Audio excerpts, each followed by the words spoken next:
for you. Yeah, we're going to get into that in just a minute. But just as a reminder, we have a couple of Daryl's books here. The first one, which was my introduction to Dr. Daryl Ray, is The God Virus: How Religion Infects Our Lives and Culture. And you want to give like a quickie synopsis for those who aren't familiar? The quickie synopsis is: don't get infected with religion. Boom. It's a parasite, and it'll take over your life if you're not careful. And the second book, which actually spawned the Secular Sexuality Show, among other things, is right. Sex and God: How Religion Distorts Sexuality. And for years, I mean, we've known each other for more than Going clear back to like 2010 at least. yeah, it's more than a 20, decade at this 29. point. Well, what year did the God Virus come out? 2009. Okay, because And we that met was- right around then. Within a month or two after that came out, Yeah. I was on the show, for the first time. Of This my one, seven. though, this is fun. So we were actually talking before the show about a number of things, and there's a few things we want to get into before we start taking callers. Specifically, Daryl's not only written a couple books, but started Recovering from Religion organization, the Secular Therapist Project. And I remember at Apostacon, probably 10 years ago, you and I were sitting there, and I think Marlene Winnell was there. And, right. You were talking about the very beginnings of starting, hey, here's what we're going to do, and we're so excited and everything else. And now Recovering from Religion has grown. It's probably the single most valuable resource that we recommend on a regular basis because people are calling in, and you guys have set up a way for them to have a hotline to call into people, Right. Online discussions, Chat line. counselors, and then moving on to the Secular Therapist Project for people who have issues that go beyond just, hey, I need somebody to talk to, Right. Where they're going to get good science-based treatment. Right. And it's grown massively. We have almost 19,000 registered clients on the Secular Therapy Project and 422 certified, registered, vetted therapists on the Secular Therapy Project side. And we have about 118 volunteers. And you've got a new, for Recovery from Religion alone. you just announced a new executive director for Secular Therapist Project? Yes, Dr. Eric Sprankle. Right. You may see him on Twitter. He's got a pretty big Twitter presence, but he's our new director. And we've expanded the Secular Therapy Project. We literally doubled the size of the leadership team because we're going to be doing a couple things, and this is really interesting stuff. First, we got a new director for international outreach. And the second is we got a new director for academic outreach. And the cool thing about the academic outreach is right now there's a hell of a lot of religious schools graduating therapists with religious ideas about LGBTQ, for example. And we're going to be fucking challenging these people. We are not going to let therapists get graduated and get licensed. We're going to start challenging states for licensing people who are getting graduated from places like Pat Robertson's University. Yeah. You can go there and get a year of Pat Robertson theologies that says God sends hurricanes to Orlando for the gays. And that is wrong. People should not be subjected to that. And also, conversion therapy.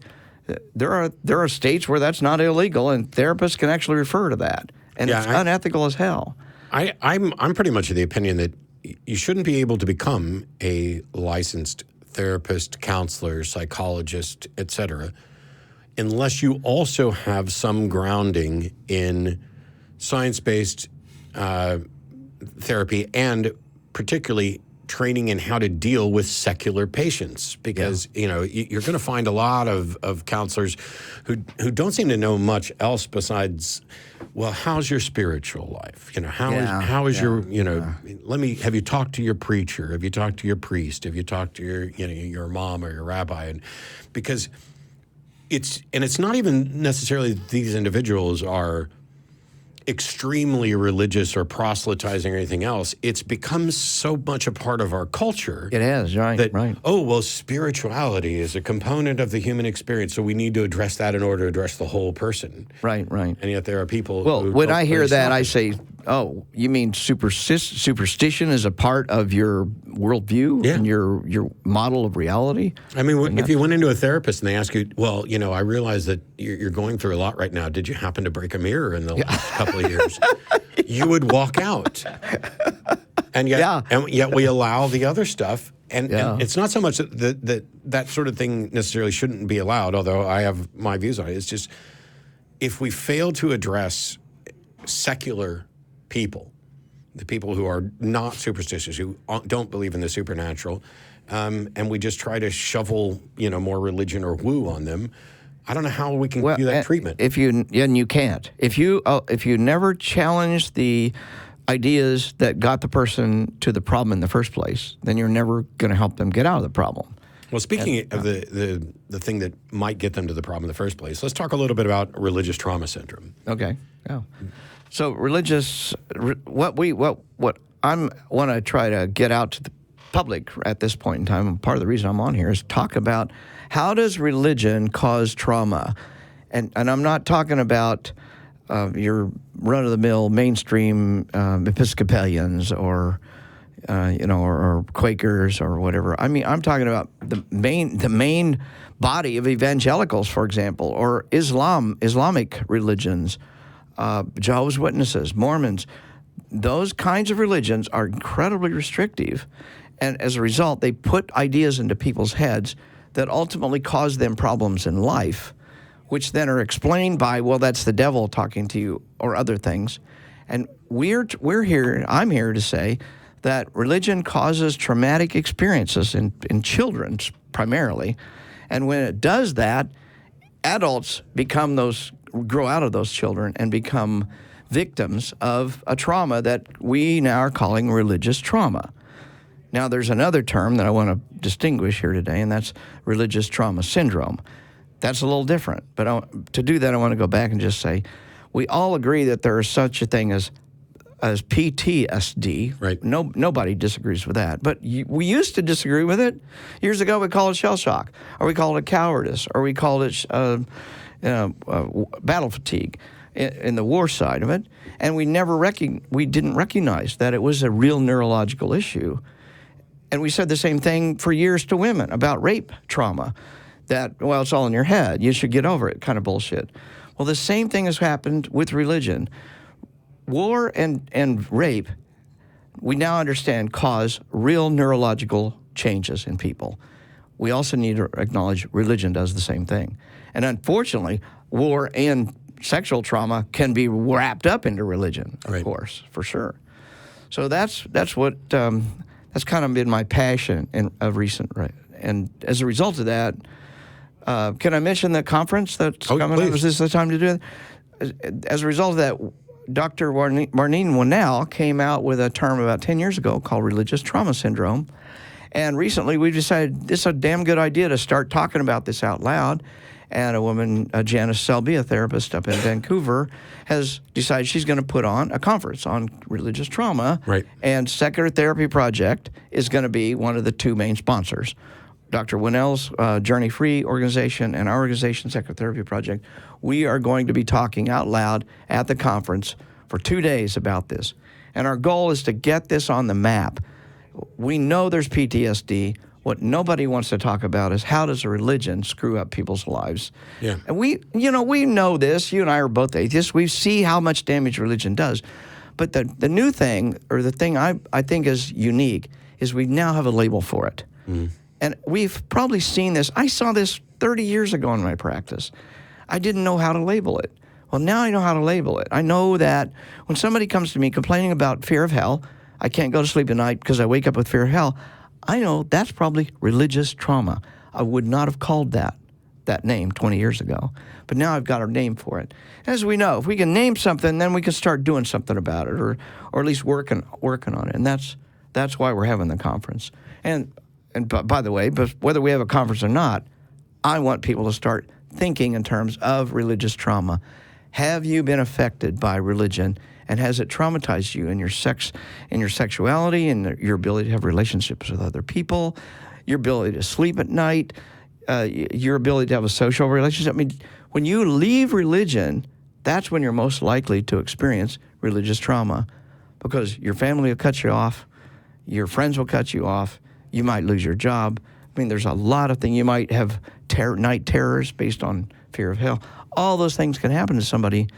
And generally speaking, what we're calling religious trauma happens at the point you leave a religion. you may have been traumatized within the religion, but the religion doesn't let you know that. Well, Yeah. it's God.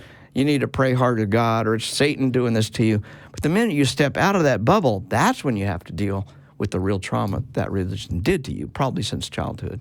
Yeah, it's probably one of the reasons, I was mentioning before the show, I mean, I don't suffer from PTSD or any kind of severe effects that I would associate with religious trauma. As a matter of fact, at the time that I found my way out of religion, it was far more freeing. It felt kind of liberating. But it's undeniable that my religious upbringing and the teachings that I was exposed to have had an impact on my life, and in many ways have had a negative impact on my life.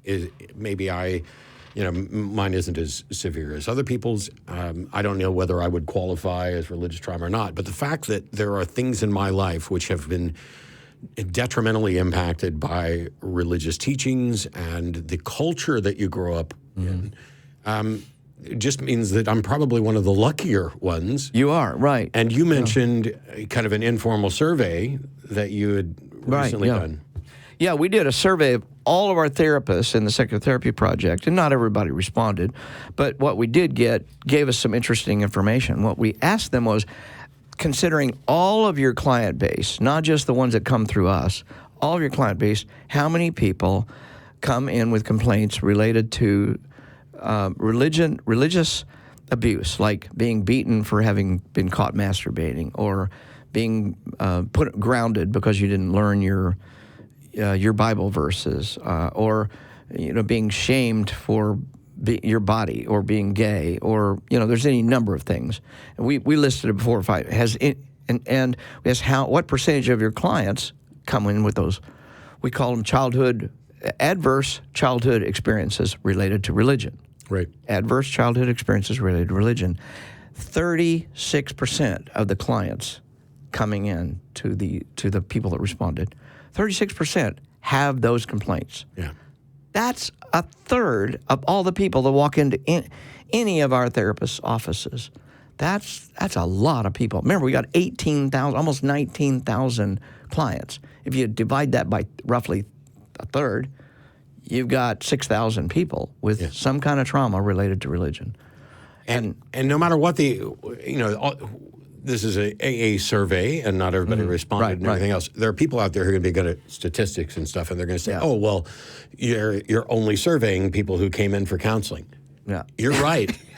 And the thing is, that doesn't mean that the number's inaccurate, or doesn't tell you which direction it's inaccurate, because how many other people have suffered for a long time because of religious trauma and don't actually come in for counseling. Right. Because religions, of the many things that religions have done that are gross disservice to people, setting up a scenario under which you are responsible for you and your thoughts, and psychology and counseling and these things. You don't need that. What you need is God, and you need Jesus. And they keep people mired in this stuff to where they're not going to actually seek out help and counseling. Absolutely. I think it's probably an undercount, but I do want to understand.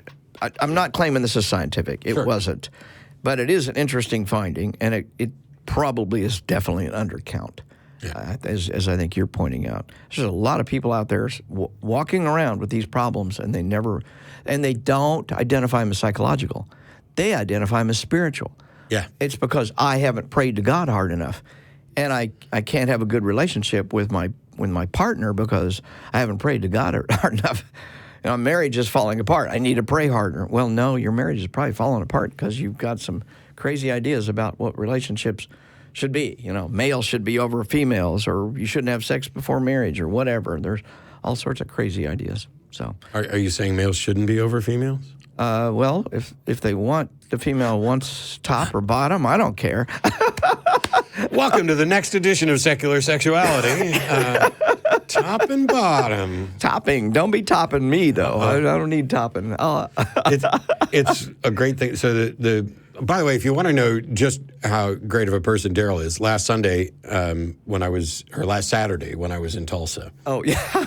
I was sitting there at the after event dinner, and a woman was asking me questions about people in the movement, and she asked what I thought of Daryl, and I was like, I love Daryl. He's one of my best friends. And she had kind of a negative experience with the Secular Therapist Project because she had gone to the website and evidently didn't use it correctly and didn't get a response. And I was like, okay, well, let's, I don't want to get, Daryl's going to be at my house next Sunday. He's going to be on the show. I don't want to forget. So I just picked up the phone and called him. And you were at a party with a bunch of Satanists. Yeah, I was at a Satanic Temple party, yeah. And so he stopped his activity. I don't know what was going on there, but he paused that. We had our clothes on. To talk to this woman and sorted out the whole issue. Yeah, it was pretty cool. I love people who have an interest in getting shit done. Oh, yeah. And, definitely we should all be thankful to you and for all of the people that you put together who do such amazing work with Recovering from Religion, Secular Therapist Project.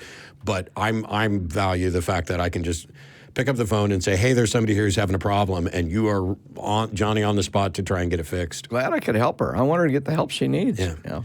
And so on that note, before we start taking calls, as a reminder, you can go ahead, give them the websites, and we have pamphlets. We can't hand you the pamphlets through the screen. We are not yet at Willy Wonka vision level technology. But how do they get in touch with Recovering from Religion, with Secular Therapist Project? Yeah, go to recoveringfromreligion.org, and there's a massive amount of resources you can use to help. You can hit the chat button and chat with one of our live human beings. We don't have any bots at Recovering from Religion, and we take a lot of pride in having real human beings. We have human beings that will take your call or take your chat from Germany, from Australia, you name it. We can Should talk I be lip syncing right now? about anybody. It's like they cut into me while you were talking. I was like, oh, keep going, Daryl. I'll do it. And you can go to Psychotherapy Project. Be sure you register as a client and then search. It's kind of like Match.com or a dating site. You don't contact the dating site and say, find me a date. You contact the dating site and you create a profile and then you search for a date. And that's kind of how Secular Therapy Project works. You can find a darn good therapist who's well-trained and uses evidence-based therapy. You don't worry about them sending you back to Jesus or thinking you need a better spiritual life or going back to church or any of that kind of stuff if you contact somebody through the Secular Therapy Project. Psychotherapy.org.